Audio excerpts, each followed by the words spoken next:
Assalamualaikum warahmatullahi wabarakatuh. Saya Miftah dari mahasiswa di Universitas Tidar Magelang. Saya 2022 di lembaga pers meliput kasus agraria Wadas, Pak. Mungkin ini teman-teman banyak yang tahu soal kasus Wadas.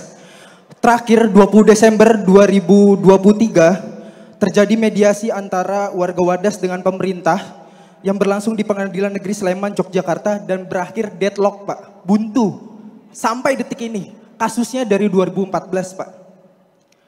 Kasus itu memang sebenarnya menambang batu andesit di Desa Bener, di Wadas, di Purworejo. Selain itu, selain menambang batu andesit, lalu juga membuka lahan untuk mengambil batu andesit. Ini adalah proyek strategis nasional dari pemerintahan sebelumnya, yaitu Bendungan Bener, Pak. Nah, pertanyaan saya, jika nanti Bapak terpilih untuk menjadi presiden, langkah konkret apa yang Bapak lakukan untuk mengatasi kasus yang ada di Wadas? Oke, Itu, Pak. Terima kasih. Boleh nitip satu lagi? Satu aja. Oke, itu aja, Pak. Terima kasih. Mas Anies mau langsung dijawab atau dikumpulkan dulu? Kumpulkan. Oke, langsung kakak, silahkan. Baik, terima kasih kesempatannya. Perkenalkan, nama saya Adinda dan saya mahasiswa Paramadina jurusan psikologi. Adinda. Saya dulu mantan reporter dari Tempo dan sekarang bekerja untuk Women Talk. Saya ingin menanyakan tentang RUU PPRT. Sebentar. Sebelum bertanya, saya mohon izin memaparkan data terlebih dahulu. RUU PPRT ini sudah digantung 20 tahun dan saat ini telah memasuki hari ke-150 aksi demo mogok makan untuk mengesahkan rancangan undang-undang perlindungan pekerja rumah tangga.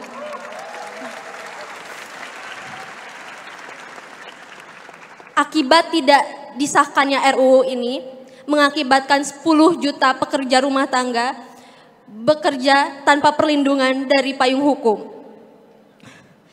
Berdasarkan data dari Jala PRT, setiap tahunnya ada 600 aduan dari pekerja rumah tangga yang mengalami kekerasan dan diantaranya adalah human trafficking.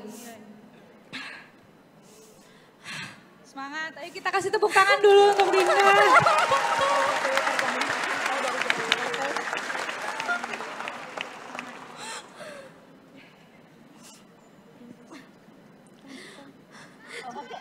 Saya ingin bertanya.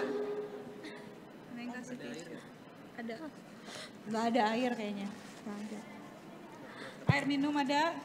Karena pengesahan RUU ini ada masalah tentang bias gender, lalu perbedaan kelas sosial, dan juga relasi kekuasaan sehingga banyak sekali kasus yang akhirnya berujung damai karena kekuasaan dari majikannya. Yang ingin saya tanyakan adalah, seperti yang kita semua tahu, pengesahan RUU ini ada di tangan para pejabat yang dimana mayoritas dari pejabat pasti mempekerjakan pekerja rumah tangga yang didominasi oleh perempuan. Bagaimana langkah yang akan Bapak ambil untuk menjamin hak-hak pekerja rumah tangga? Karena selama ini undang-undang ini ditunda selama 20 tahun karena tidak ada yang mewakilkan suara dari pekerja rumah tangga. Baik, terima kasih. Mantap, Dinda.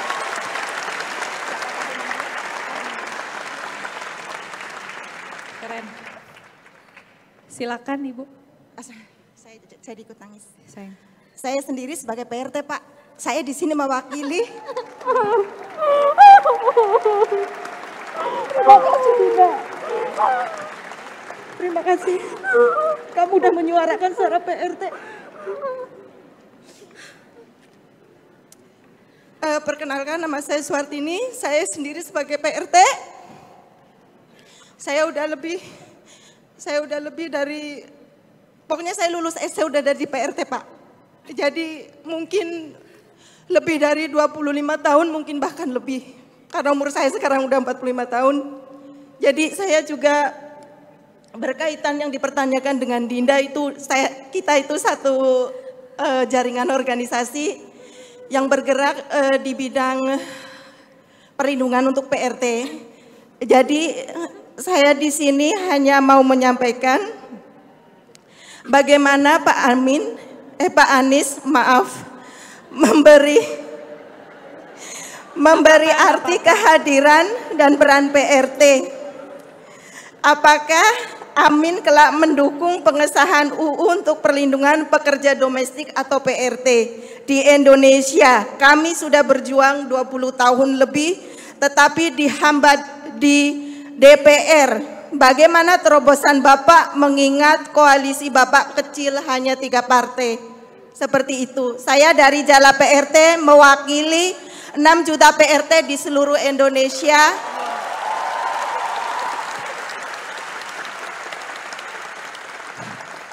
Kami keluarga miskin dari 40 juta penduduk di Indonesia yang kami mencari nafkah sebagai PRT untuk menafkahi keluarga. Terima kasih. Terima kasih Ibu.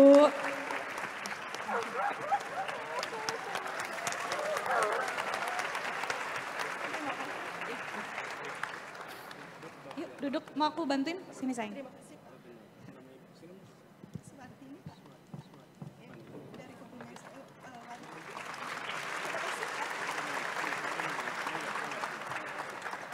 Terima kasih Ibu. Dinda juga thank you ya. Ya, teman-teman sekalian, Bapak sekalian. Tadi saya ingin jawab pertanyaan pertama dulu Ya. dari Bung Miftah tadi ya.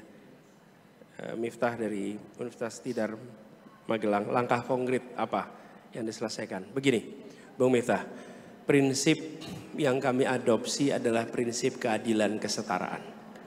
Jadi bagi kami solusi yang dibuat harus mengedepankan prinsip keadilan dan kesetaraan. Jadi undang semuanya. Ada deadlock, deadlock itu terjadi di semua urusan. Tapi selalu ada jalan keluar. Selalu ada jalan keluar. Dan itu membutuhkan endurance. Endurance itu daya tahan untuk menjalani. Saya beri ilustrasi. Kami mau mempersatukan pengelola angkot di Jakarta untuk bekerja dalam satu sistem. Berapa kali pertemuan untuk bisa sepakat. Di awalnya deadlock, pertemuan paling keras yang saya pernah rasakan di Pemprov DKI adalah ketemu dengan orang-orang pribadi-pribadi mengelola angkot itu. Kerasnya luar biasa. Keras sekali. Tapi kemudian kita jalani terus. Sampai tuntas sepakat ketemu. Berapa kali pertemuan? 77 kali pertemuan. Selesai. Ada kesepakatan. Nah, kita tuh sering di pemerintahan nggak punya daya tahan tuh untuk mengerjakan itu semua. Yang namanya perbedaan, pasti kita bisa sampai pada titik temu, pasti. Hanya harus duduk bersama dan harus ada take and give. Ini juga akan proses negosiasi yang panjang untuk itu. Nah, tapi kalau kita diburu-buru ini kalau dulu ya 77 kali nggak dikerjakan, udah 30 kali putuskan aja. Apa yang terjadi? Demo terus sepanjang waktu tuh di Jakarta. Angkot-angkot tuh demo terus. Kenapa? Karena kita nggak sabar nyelesain. Nah itu dikerjakan. Menurut saya bisa dicarikan titik temu. Tapi prinsipnya adil, setara. Semua pihak harus sepakat. Kalau prinsip itu tidak ada, maka negosiasi akan sulit ketemu jalan. Nah sulit. Duduk di sini. Duduk bersama kalau kita ingin prinsip keadilan terapkan. Itu yang akan saya kerjakan dan kita harus sabar sampai prosesnya tuntas. Begitu ya jawabnya. Makasih. Kemudian yang kedua, Adinda. Terima kasih Adinda. Anda mahasiswa, Anda masih kuliah, tapi Anda sudah memikirkan nasib jutaan orang yang hari ini kondisinya. Makasih Adinda. Dan dia sepenuh hati, artinya dia sepenuh hati. Saya tadi ketika lihat tanya itu dia udah loncat-loncat terus, minta supaya dipanggil dan datang ke sini. Adinda, kita bangga punya anak muda seperti Anda yang buat kita punya masa depan baik. Kemudian tadi Ibu Suwardi, Ibu Suwardi, terima kasih. Kita kan nggak membayangkan random begini ketemu, bukan? Lagi-lagi Tuhan bekerja dengan cara yang misterius, mempertemukan yang memperjuangkan, yang diperjuangkan dan memperjuangkan bersamaan. Nah, begini, nomor satu istilahnya juga nih, jangan lagi menggunakan istilah asisten rumah tangga, tapi pekerja rumah tangga. Ini sederhana nampaknya, tapi ini adalah sesuatu yang mendasar yang harus kita miliki. Kemudian ada beberapa prinsip. Prinsipnya adalah perlindungan dan keadilan. Dan saya boleh ceritakan, Gus Imin ketika menjadi Menteri Tenaga Kerja, dia yang memutuskan untuk menghentikan pengiriman PRT ke negara yang di situ ada problem perlindungan pada pembantu rumah tangga atau pekerja rumah tangga. Jadi Gus Imin pun punya rekam jejak nih dalam urusan perlindungan pekerja rumah tangga. Nah, saya ingin garis bawahi beberapa. Pertama, prinsipnya dan menurut saya RUU ini harus diproses, harus dituntaskan sehingga ada perlindungan kepada para pekerja rumah tangga di Indonesia. Tuntaskan itu. Dan ada beberapa prinsip yang harus dipenuhi. Satu, memastikan penghidupan yang layak. Ini nomor satu. Yang kedua, kita harus memastikan adalah jam kerja yang manusiawi. Karena ini mendasar sekali. Kemudian yang ketiga, perlindungan sosial, perlindungan kesehatan bagi pekerja rumah tangga. Ini yang harus kita lakukan. Dan tidak kalah penting, ada pencegahan atas eksploitasi pekerja di bawah umur. Jadi umur minimal untuk bekerja itu harus diterapkan. Sehingga memang mereka akan terlindungi. Lalu sanksi yang tegas kepada pelaku kekerasan terhadap pekerja rumah tangga.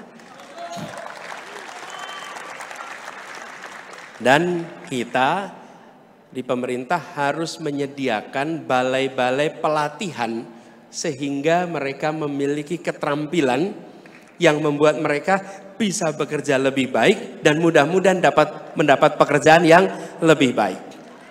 Bahkan yang tidak kalah penting adalah bantuan untuk mereka ikut kejar paket.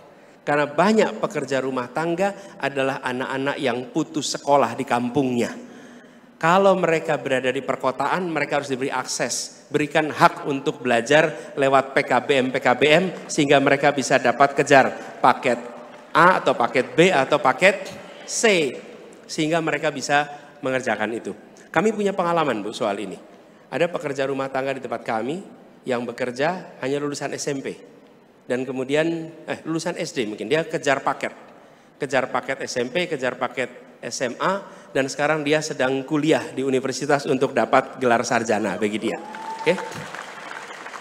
Nah itu susunan untuk hukumnya. Tapi saya ingin memberikan pesan. Ini pesan moral.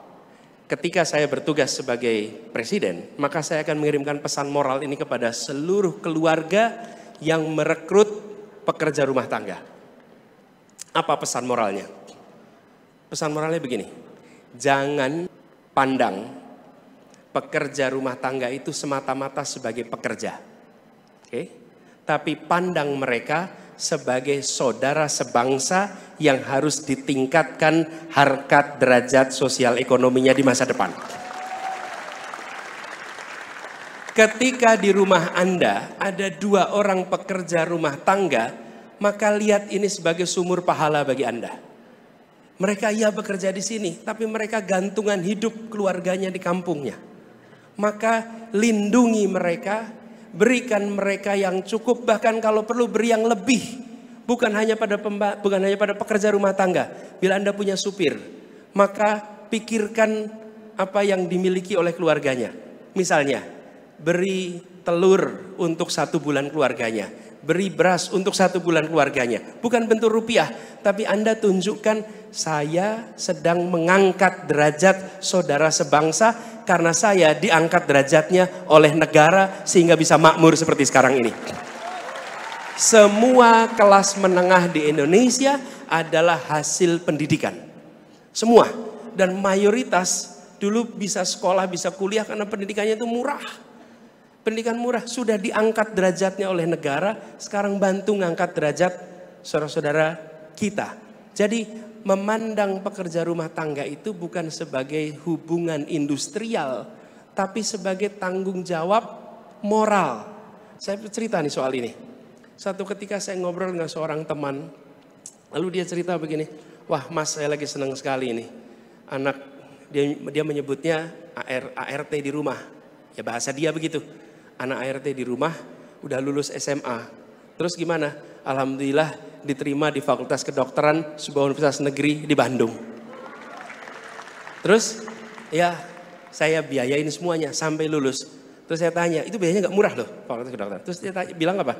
Saya cuman kepengen mbak di rumah nanti hari tuanya pensiun sebagai ibu seorang dokter yang nantinya bisa merawat sampai mereka akhir hayatnya. Saya cuma kepengen mbak ini yang sudah tahunan itu nanti anaknya dokter dan dia akan tinggal di rumah anak yang dokter. Itu melampaui besaran rupiah berapapun yang diberikan kepada PRT. Itu adalah pesan moral yang sekarang harus dipegang. Semua yang bisa mendapatkan kesejahteraan sehingga bisa merekrut orang bekerja di rumahnya itu bantu. Jadi undang-undang yang tadi dibicarakan itu adalah regulasi. Tapi kita membutuhkan lebih dari regulasi. Kita membutuhkan panggilan moral untuk mengangkat saudara-saudara kita yang hari ini posisinya lemah. Dan nanti mereka akan naik derajatnya dan apa yang terjadi? Sampai kapanpun mereka akan ingat bahwa yang mengangkat status sosial ekonomi saya adalah orang yang dulu memberikan pekerjaan kepada saya dan berdampak kepada umur hidup anak cucunya nanti. Bapak Ibu sekalian, negeri ini tidak cukup diatur pakai regulasi.